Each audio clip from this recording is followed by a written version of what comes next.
Aos amigos do Segue Jesus, bom dia, boa tarde, boa noite. Mais uma vez estamos aqui reunidos para falar um pouquinho do Evangelho do Cristo. E antes de começarmos, vamos, como de costume, elevar os nossos pensamentos em prece, rogando o amparo, a proteção do Mestre Jesus, de nosso Deus, Pai, das equipes espirituais responsáveis pelos trabalhos desta casa de oração, que os nossos corações sejam reconfortados, que os nossos pensamentos sejam aclarados, que o nosso entendimento sobre a vida seja transformado através das lições do Evangelho.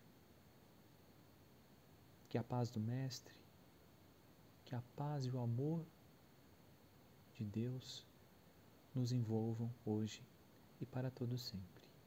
Que assim seja, graças a Deus e graças a Jesus.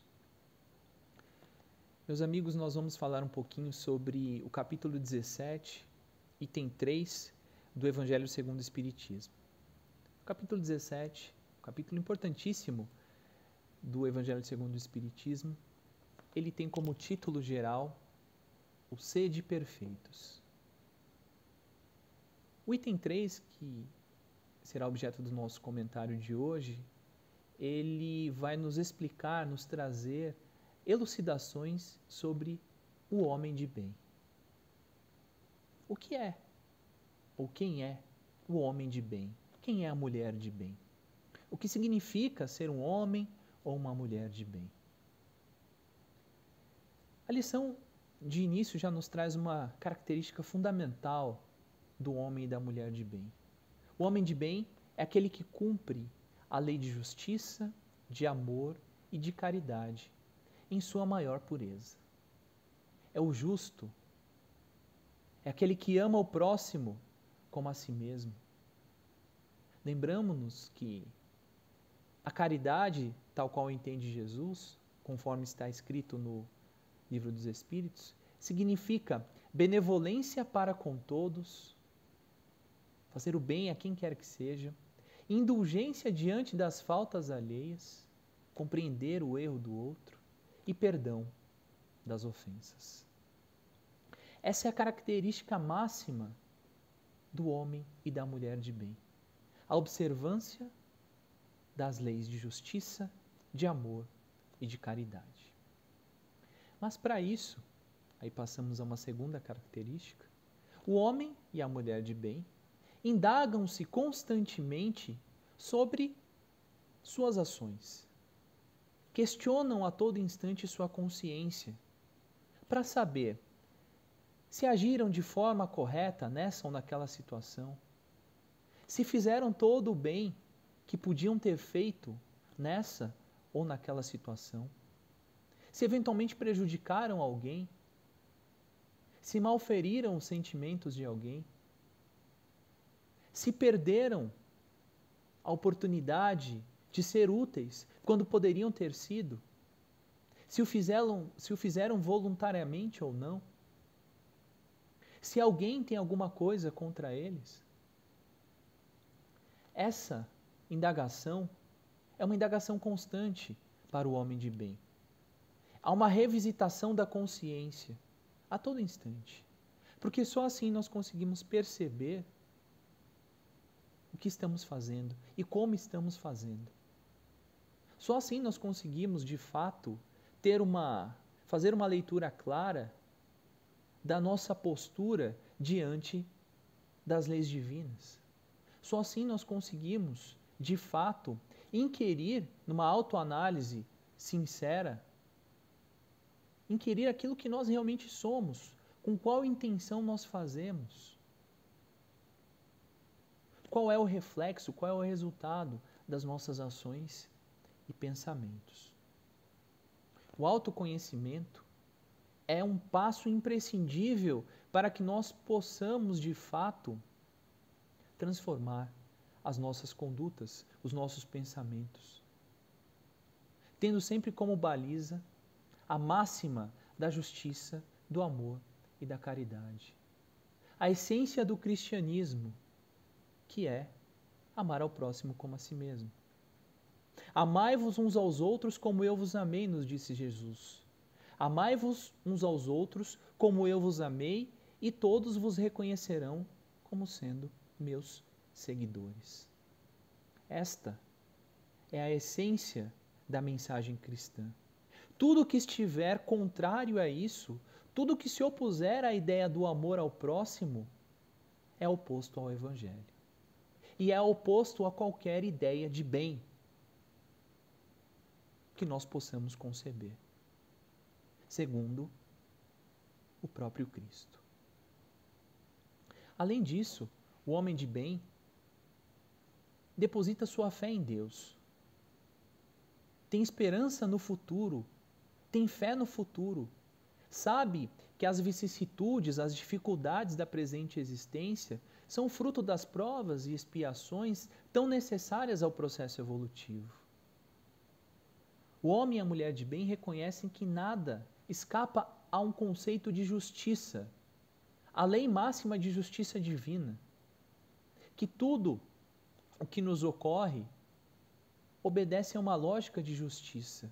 Claro que, considerando o livre-arbítrio das nossas decisões em meio às situações que nos são apresentadas nas nossas experiências reencarnatórias. Mas sabe que a justiça divina não falha, jamais.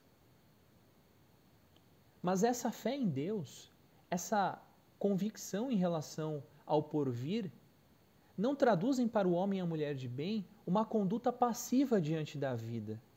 Não espera que a vida passe, aguardando que a mão do alto solucione as dificuldades da sua existência, solucione as dificuldades do planeta. Sabe que, enquanto servidor do Cristo, se assim se auto-intitula, tem um compromisso com a sua transformação moral e com o servir ao próximo. Tem um compromisso com a transformação do planeta no momento em que está encarnado, com a redução das desigualdades, com o amparo daqueles que mais sofrem, com a defesa dos oprimidos e mais fracos. A fé em Deus não se projeta por si só como uma condição de inatividade para o homem e a mulher de bem, pois sabemos que a fé, sem obras, é morta. A fé em Deus e a esperança no futuro, na verdade, são um combustível para que o homem e a mulher de bem possam enfrentar com serenidade e resignação os desafios da existência presente. Além disso, o homem e a mulher de bem fazem o bem pelo bem, sem esperar qualquer coisa em troca, sem esperar qualquer tipo de pagamento, de recompensa. Ainda que esse pagamento ou recompensa seja a aprovação das pessoas à sua volta, seja a projeção do seu nome, seja a impressão que causará nos outros.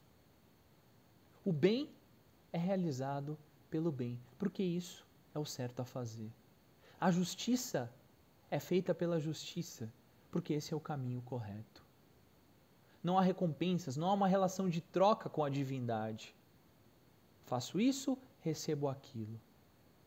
O homem e a mulher de bem fazem o bem pelo simples dever de assim agir, sem esperar qualquer tipo de recompensa. Diferentemente do egoísta, como está escrito na lição, que calcula cada ato de aparente bondade, aguardando as recompensas daquela sua ação. O homem de bem assim não age. Além disso, numa outra característica, o homem de bem pensa primeiro no outro do que em si. Busca satisfazer as necessidades do outro antes das suas próprias. Noutras palavras, busca servir antes de ser servido. Tal qual nos ensina o Mestre Jesus, o Filho do Homem veio para servir e não para ser servido.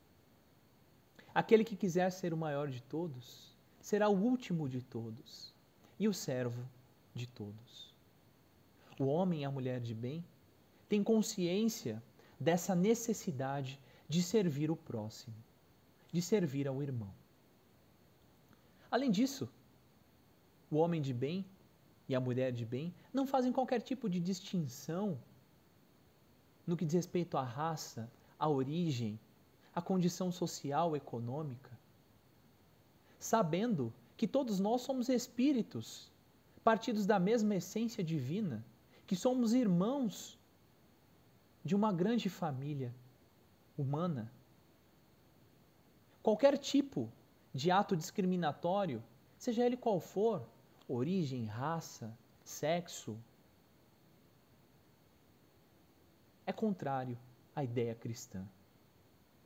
Qualquer tipo de manifestação que tenha por objetivo diferenciar as pessoas, colocá-las em categorias diferentes, é frontalmente contrária à ideia cristã. A ideia de Jesus que defendeu os oprimidos, que esteve entre os perseguidos, que não julgou os excluídos, que amparou a todos da mesma forma. A mensagem cristã não se coaduna, não combina com qualquer ideia de preconceito, de discriminação, de diferença ou intolerância. E com esse espírito de fraternidade e amor incondicional é que se conduz o homem de bem na presente existência. Além do mais, como outra característica, o homem e a mulher de bem não desrespeitam aqueles que pensam de forma diferente. Respeitam aqueles que têm convicções sinceras distintas da sua. Não ataca, não anula aquele que acredita em coisas diferentes, que tem ideias diferentes em relação à vida, que professa crenças diversas. A tolerância, tão necessária nos dias de hoje, é uma das grandes características daqueles que querem se auto-intitular homens e mulheres de bem. Respeito ao outro, respeito às ideias do outro, respeito a outras individualidades. Essa é uma característica do homem e da mulher de bem. Além disso, não alimenta ódio, não alimenta rancor, não alimenta desejo de vingança. Tolera e compreende as faltas alheias, guardando sempre consigo o valioso ensinamento do Mestre: aquele que estiver sem pecados, que atire a primeira pedra. Sabe que também é falho, que carrega consigo imperfeições e que em algum momento da sua existência também reclamará, carecerá a compreensão de outros. O homem de bem, além de tudo, estuda sempre suas próprias imperfeições e trabalha incessantemente para combatê-las. E nós retomamos ao início dessa reflexão o autoconhecimento das nossas imperfeições e o esforço constante para combatê-las. Esse é o caminho. Esse é o único caminho para a nossa transformação. Nós passamos muitos períodos na nossa existência, muitas vezes, ignorando as nossas essências, não é? Acreditando muito mais nas nossas manifestações formais de religiosidade, exteriores de religiosidade, ignorando o que de fato importa, que é aquilo que nós pensamos, a intenção com a qual agimos e os reflexos das nossas condutas nas pessoas que estão à nossa volta. Essa preocupação é uma preocupação imprescindível àquele que quer se intitular cristão, homem ou mulher de bem. Reconhece-se o verdadeiro espírita por sua transformação moral, pelos esforços que promove para domar, para dominar as suas más tendências. Essa é uma característica também do homem de bem. A necessidade de se autoconhecer, a necessidade de compreender os seus desvios, as suas más tendências e adequar seus comportamentos e pensamentos a esse ideal de justiça e de amor e de caridade. Se nós não nos preocuparmos com isso, as nossas manifestações, em qualquer seio religioso que seja, são infrutíferas, são estéreis, são inócuas. É com isso que nós precisamos nos preocupar.